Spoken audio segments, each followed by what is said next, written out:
Hello everyone, ఈరోజు వచ్చేసి కొన్ని యూస్ఫుల్ టిప్స్ అనేది మీతో షేర్ చేసుకోవాలనుకుంటున్నా. ఖచ్చితంగా ఈ టిప్స్ అయితే అందరికీ యూజ్ అవుతాయని నేను అనుకుంటున్నా.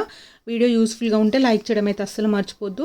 ఇలాంటి చమ్కీస్ ఉన్న డ్రెస్సెస్ కానీ, కుందన్స్ ఉన్న డ్రెస్సెస్ కానీ, బ్లౌజెస్ కానీ, నెక్స్ట్ ఏంటంటే ఎలాస్టిక్ ఉన్న dresses, cotton dresses, smooth dresses ఏవి ఉన్నా వేయాలంటే కొంచెం మనం వాషింగ్ మిషన్లో వేయాలంటే భయపడతాం. సో కొన్ని వాషింగ్ మిషన్లో ఏంటంటే ఆప్షన్స్ ఇస్తారు, క్రెడిల్ వాష్, స్మూత్ క్లాత్స్ని వాష్ చేయనీకి. సో ఇవే కాటన్ డ్రెస్సెసే కాకుండా మనం ఏంటంటే డోర్ కర్టెన్స్, డోర్ మ్యాట్స్ కూడా వేసేసుకోవచ్చు. సాఫ్ట్గా క్లీన్ చేయాలనుకున్న క్లాత్లన్నీ ఏ ఆప్షన్లో వేసుకోవచ్చు. అది ఏ ఆప్షన్ మనకి ఎట్లా యూజ్ అవుతుంది, ఏమేమి క్లాత్స్ వేసుకోవచ్చు, ఎంత అంటే ఎన్ని నిమిషాలు పెట్టుకోవచ్చు, ఎంత రేంజ్లో బట్టలు వేయవచ్చు అనేది వీడియోలో డీటెయిల్గా ఎక్స్ప్లెయిన్ చేస్తా. సో ఇక్కడ వచ్చేసి ఇవి నైట్ కాటన్ డ్రెస్సెస్ ఉన్నాయి. మా పాప కాటన్ ఫ్రాక్ ఉంది. నెక్స్ట్ అన్ని డ్రెస్సెస్ అయితే నార్మల్గా హ్యాండ్ తోటి వాష్ చేసేసుకోవాలి. బట్ క్రైడిల్ వాష్లో ఏ విధంగా వాష్ చేసుకోవచ్చు అనేది వీడియోలో డీటెయిల్గా ఎక్స్ప్లెయిన్ చేస్తే, ఇక్కడ సర్ఫ్ ఎక్సెల్ మ్యాట్రిక్ షార్ట్స్ ఉంటాయి. సో అందులో కంఫర్ట్ వస్తే దానికి బట్టలకు ఉన్న మురికి అనేది ఈజీగా తీసేస్తుంది. సో ఇక్కడ వచ్చేసి నా కాటన్ డ్రెస్సెస్ 3 or 4 వేస్తున్నానండి. మా పాప డ్రెస్సెస్ 2 వేస్తున్నా. 2 kgs. ఇవి చాలా లైట్ వెయిట్ ఉంటాయి. 2 kgs అయితే ఎనఫ్. సో అంతవరకు అయితే నేను డ్రమ్లో వేస్తున్నా. డ్రమ్లో వేసేటప్పుడు హెవీగా మాత్రం వేయొద్దు బట్టలు, అట్లలో ప్లేస్ అనేది ఉంచాలి, లేకపోతే అటు ఇటు తిరిగి పట్టుకున్న మురికి అనేది పోకుండా ఉంటాయి. సో ఎప్పుడు కానీ వాషింగ్ మిషన్లో బట్టలు వేసినప్పుడు హెవీగా మాత్రం వేయొద్దండి. సో ఇక్కడ ఆప్షన్స్ వచ్చేసి express wash, cradle wash, bulk and wedding, anti allergen, woollen, baby wear, rinse and spin ఉంది కదా. సో ఇక్కడ వచ్చేసి క్రెడిల్ వాష్ పెడుతున్నానండి. టెంపరేచర్ వచ్చేసి కోల్డ్ 30-40 ఉంది. సో ఇక్కడ 40 బ్లింక్ అవుతుంది కాబట్టి 400 RPM, 53 minutes తిరుగుతుంది.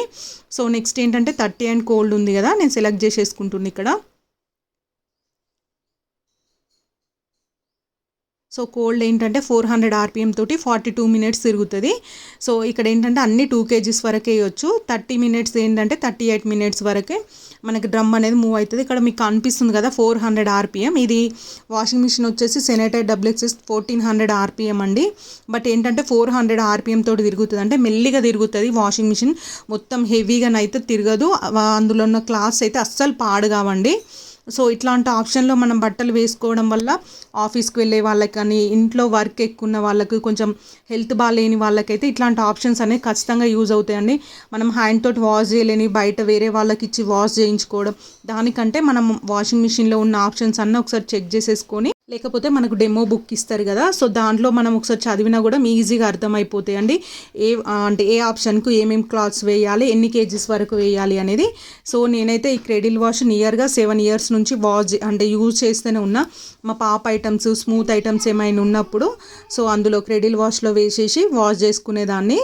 సో అప్పుడు చిన్న పాప ఉన్నప్పుడు. ఇప్పటికి కూడా నేను యూజ్ చేస్తున్నా. ఏంటంటే డోర్ మ్యాట్స్ కానీ, డోర్ కర్టెన్స్ కానీ, ఇట్లాంటి కాటన్ డ్రెస్సెస్ కానీ ఉంటే నేను ఖచ్చితంగా ఇందులో వేస్తానండి. సో మీకు ఇక్కడ అనిపిస్తుంది కదా డ్రమ్ అంతా తిరగకుండా జస్ట్ ఉయ్యాలలాగా తిరుగుతుంది క్రెడిల్ వాష్లో. సో అట్లా తిరుగుతుందంటే బట్టలు అంటే అస్సలు పాడు కావు. సో చాలామంది ఏంటంటే సర్ఫ్ కూడా యూజ్ చేస్తారు. సర్ఫ్ అనేది అస్సలు యూజ్ చేయొద్దండి, లిక్విడ్ మాత్రమే యూజ్ చేయాలి వాషింగ్ మిషన్లో. నెక్స్ట్ ఏంటంటే మనకు టబ్బు పైన అంటే వాషింగ్ మిషన్ పైన హెవీగా మనకు లిక్విడ్ బాటిల్స్ కానీ, బాస్కెట్స్ అంటే క్లాత్స్ వేసే లాండ్రీ బాస్కెట్స్ కానీ అవన్నీ పెడతారు. ఎప్పుడు కానీ అట్లా పెట్టొద్దండి. దానిపైన అట్లా పెడితే డిస్ప్లే అనేది పాడవుతుంది. సో మళ్ళీ మనం ఏ వాషింగ్ మిషన్ తీసుకుంటే దానికి సంబంధించిన స్టాండ్, అది డీస్కేలింగ్ పౌడర్ మాత్రమే తీసుకోవాలండి. బయట అస్సలు నమ్మొద్దు, డీస్కేలింగ్ పౌడర్స్ ఏవి తీసుకోవద్దు. ఏ వాషింగ్ మిషన్ అయితే దానికి సంబంధించిన డీస్కేలింగ్ పౌడర్ మాత్రమే తీసుకోవాలి. సో నెక్స్ట్ ఏంటంటే క్రెడిల్ వాష్ లాగా మనకు 38 minutes కదా. సో 30 minutes వరకు నార్మల్గా తిరుగుతాయి. లాస్ట్ 8 minutes, 5 minutes వరకు జస్ట్ ఇట్లా తిరుగుతుంది. అందులో ఉన్న వాటర్ అనేది మనకు స్పిన్ చేసేస్తూ ఉంటుంది. సో డ్రెస్సెస్ అయితే పాడు కావు, ఎందుకంటే నేను మీకు డైరెక్ట్ లైవ్గా చూపిస్తున్నా. మీకు ఈ వీడియో యూస్ఫుల్గా ఉంటే లైక్ చేయడం అయితే అస్సలు మర్చిపోద్దండి. లైక్ చేయండి, షేర్ చేయండి, సబ్స్క్రైబ్ చేసుకోండి. Thank you for watching.